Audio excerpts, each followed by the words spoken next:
The Georgia school shooting that recently took place now has two people in custody facing second degree murder charges and multiple counts of involuntary manslaughter. Talking about Colin Gray and Colt Gray. Colt, of course, the child, the 14-year-old that carried out the attack. Colin, the dad, and he is now facing those charges and has been arrested and is in custody. Joining me to discuss, Shavaun Scott, psychotherapist and author. This follows shortly after the footsteps of the family that kind of changed the bar on this a little bit, where they both ended up going to prison for their son's massacre at a high school. Um, what's your thoughts on this? That immediately we're going and arresting the dad. Are they pushing the envelope too far, or what's your thoughts on where this is at? Another one that just makes us all sick. It Hmm. just makes us sick. It's so horrible. But I think as sad as it is, because I don't think any of us take pleasure in seeing the dad arrested and in court and rocking back and forth, obviously very distraught. But we've got to, if we want this to stop, we've got to start holding parents accountable who clearly have very disturbed kids. They know their kids are disturbed. And how are they handling it? They're not getting them help. They're not getting them treatment. They're buying them semi-automatic weapons of war. Hmm. And it's unfortunately, I think something that has to happen.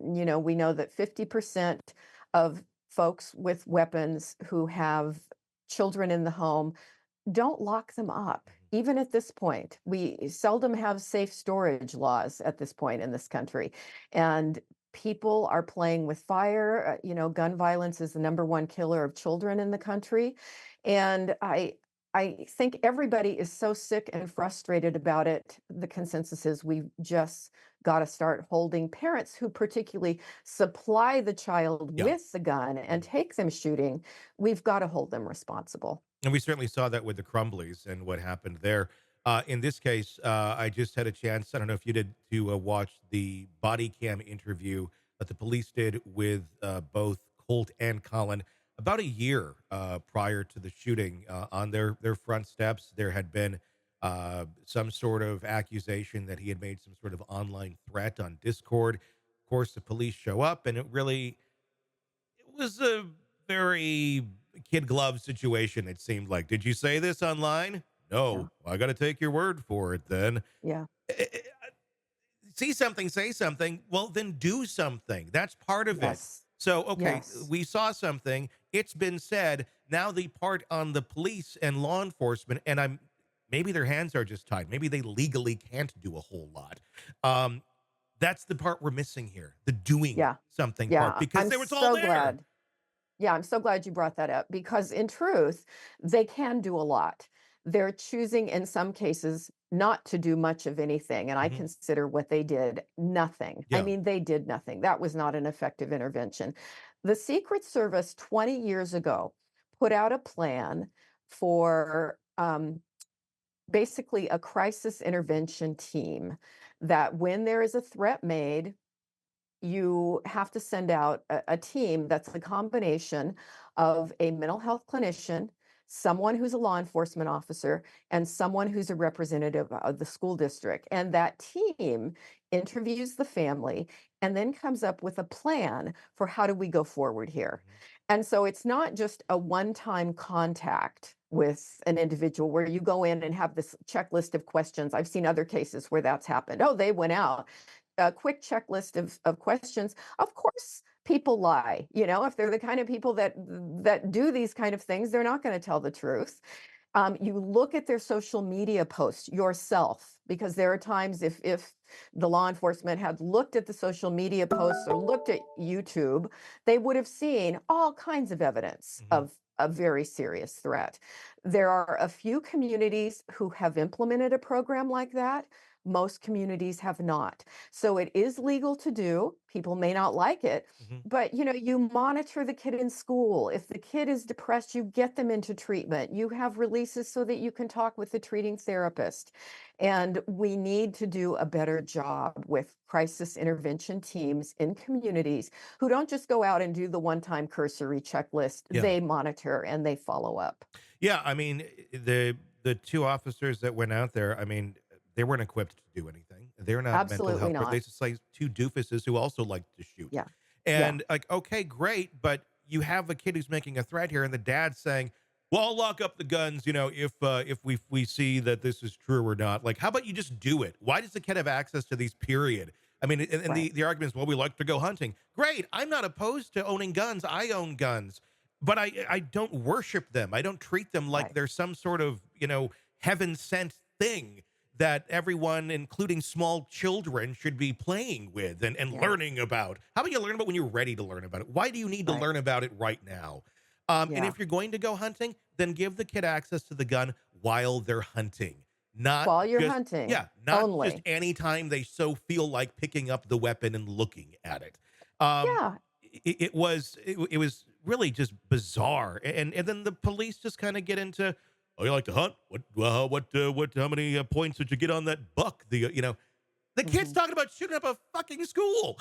Yeah, yeah, yeah, and really disturbed kids love the semi-automatic Hmm. rifles. They love them. It becomes a fetish for them, and it's Yeah, all about, I maybe know one in real life, but when I have this gun, I'm powerful, yeah. I'm important.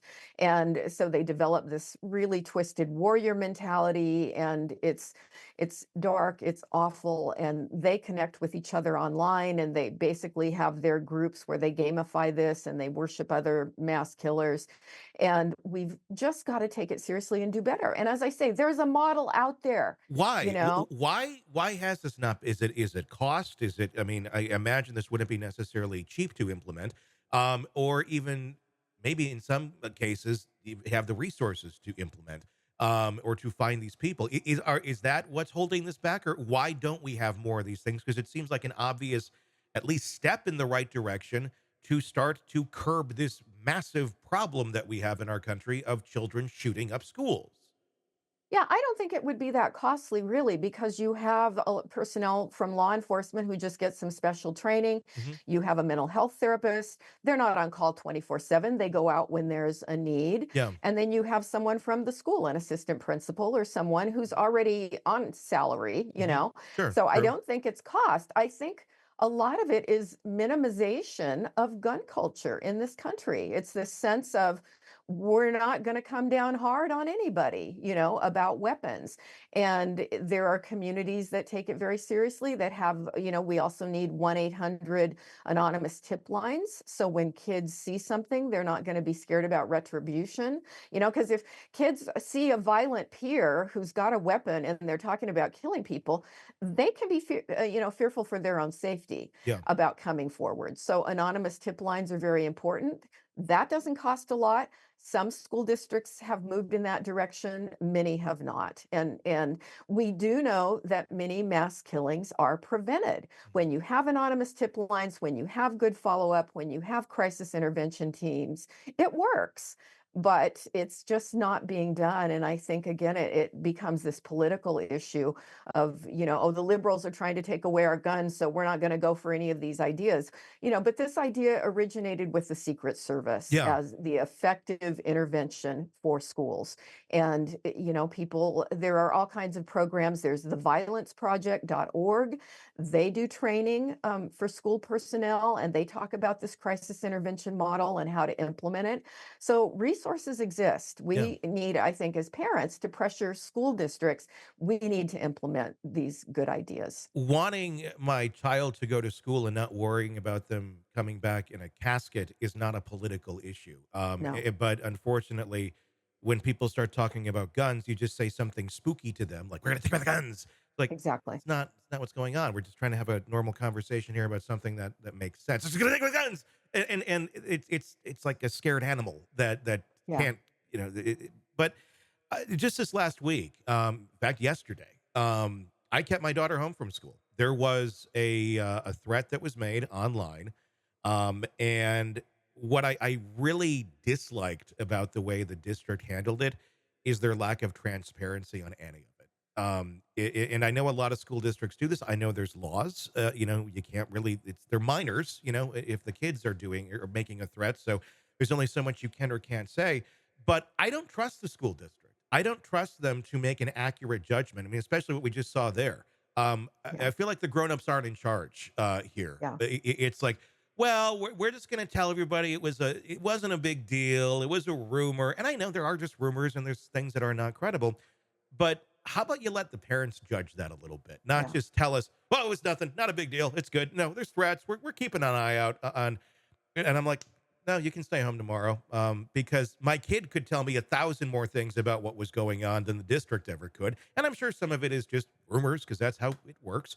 But there doesn't seem to be a lot of transparency with districts on this sort of stuff. They don't want to be known for it. They don't want that on the record. They don't want to have anybody have to go search back and go, oh God, look at all these letters they've had to send out or Yeah. whatnot. And that to me as a parent is incredibly frustrating because I don't trust them when they say, we've we found something. Sometimes they don't make this announcement till like even the damn day the kids are back in school. So you as a Yeah. parent don't have the opportunity to say, I don't think I want you to go to school today. Um, let's talk about that for a moment. I mean, what ways can districts be more informative to the parents and more transparent about these sort of threats, just accepting that they exist and being open about it? Yeah, I think you're right, and it's a very good point.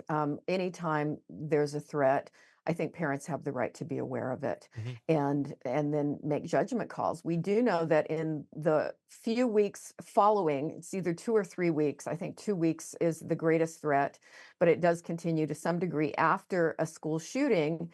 The copycats Mhm. increase, and so the odds of having other school shootings go up anytime there's a mass shooting.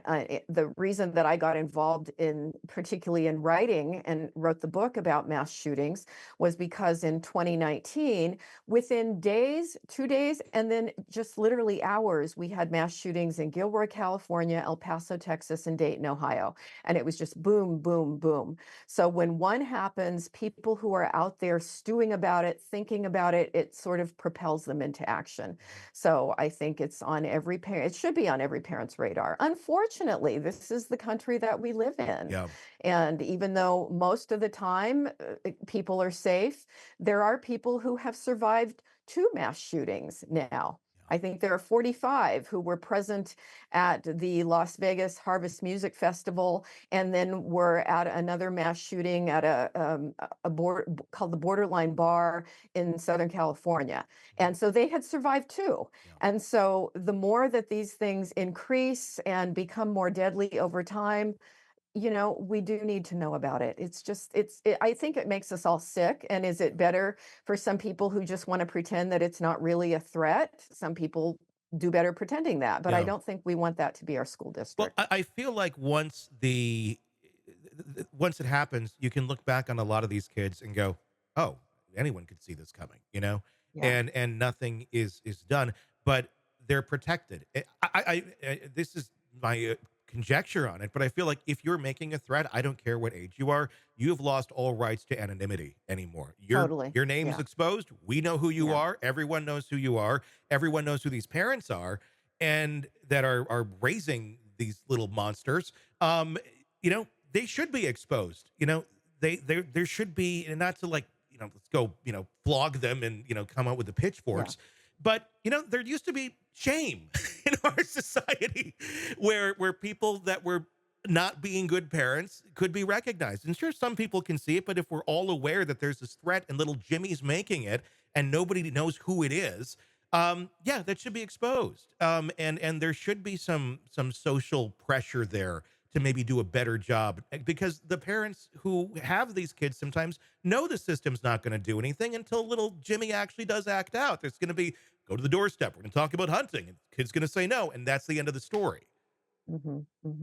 Yeah, denial doesn't serve anyone, No. and that I think is the culture we're living in. You know, everybody is talking about it for 2 or 3 days. We're all on social media going, "This is just a terrible thing," but it doesn't take too long for many people to just sort of bury it Yeah. and pretend it's not as bad as it is, Yeah. I and mean, it, that doesn't help. no, I mean, it's interesting that that's how we work, but it is how we work, and that's the kind of the collective feeling right now in our Yeah, country. It's fascinating yeah, to know about that program, though. I agree that that's where it's going to take parents. I mean, I guess we can all sit here and complain and talk about it on social media, and this needs. It comes down to parents getting active in their school districts and saying, "We want this program," or in we their want this communities. Yeah. program. Go to violenceproject.org. You can read all about they actually go out and do trainings in schools. Mhm. There's so many resources available. Sandy Hook Promise also has a program where they go out into schools Mhm. and have all kinds of I think it's even offered free, all kinds of trainings that they Mhm. do. And then of course there's the original guide that was developed by the Secret Service. Yeah. So The resources are there. We just need to want to choose to use them in our community. definitely. Hey, thanks for checking out the video. Be sure to follow us wherever you download podcasts, and especially Apple Podcasts, where you can get advanced episode and premium content on our premium channel right there. Also, be sure to follow us on social media so you don't miss any breaking updates on the stories that matter to you most. We're on TikTok, X, Instagram, Facebook. Just search Hidden Killers Podcast with Tony Brueski, and you'll find us right there. Again, thanks for watching.